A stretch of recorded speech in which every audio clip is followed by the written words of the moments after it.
Good morning from Anderson Forge in middle of March 2017. I recently posted this knife up on our social media and knife type forums and so forth, and listed it as no hamon, no sanmai, no Damascus, which is it's been a long time since I've just made a mono-grade steel knife, but this happens to be one of those. So I hope you get to enjoy this. Now, not having a hamon, or not being made from sanmai, or being Damascus, still does not take away the fact that it is forged. And some people, I'm sure, that when you see that word forged, you may not necessarily know what that means. So I wanted to show that this blade, yet it only be about 230 thousandths thick or something like that, and flat, I guess would be a way to put it. This is where that blade started. This is an inch, about an inch and an eighth or inch and a quarter, I'm not sure, round bar of what is known as Cru-Forge-V. It was a steel made by Crucible as a forging steel for knife makers a long time ago, and Crucible then went into some financial difficulties, never made it again, and it was the only batch ever run. Anyway, this is that Cru-Forge-V, the V standing for Vanadium, the Crucible standing for, or the Cru standing for Crucible, the V standing for Vanadium, and it's a forging steel. Only has a little chromium, little manganese, some vanadium, iron, and carbon. So it's a 1.05% carbon. And I forged the guard, a 416 guard, from a bar of stainless steel, almost exactly the same size. I think I use an inch and an eighth 416. And this is a piece of African Blackwood.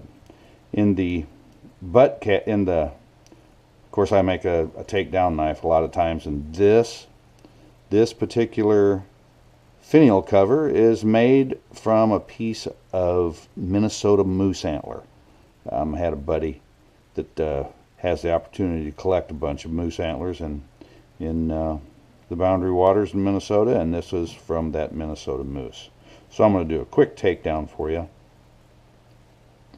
And that Minnesota moose is held in there with a 256 screw, and with a little bit of finagling that screw, you can see we got about a 1/4 inch of Minnesota moose, and down in yonder is a stainless steel finial that I turn on my lathe,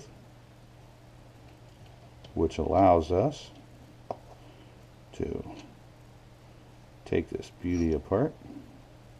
Some stainless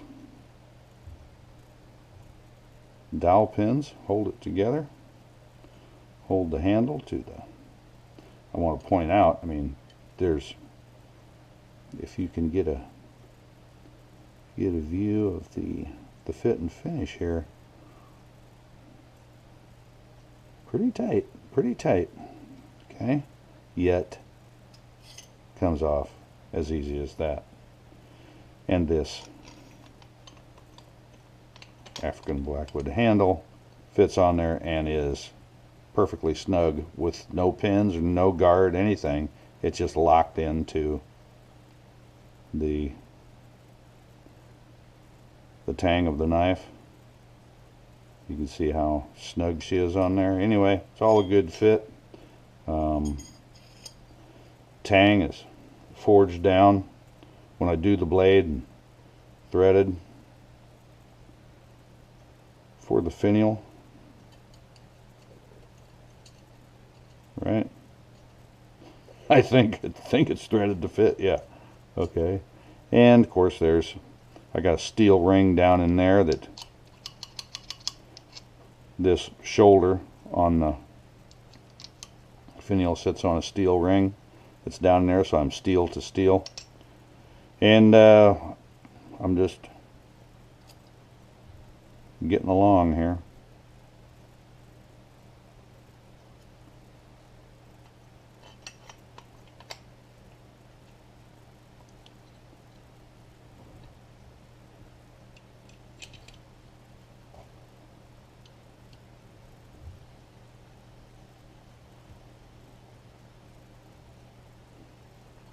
I give it a good crank. I'm not shy about tightening these things up. The good thing about this assembly is if you experience different places in the country where you have climate change and humidity differences, you can just loosen that, take this apart, loosen that finial a little bit, let the handle move however it wants to move, and it's never under any stress. And anyway, there we have it, a Cru-Forge-V Hunter. And thanks for letting me share it with you guys.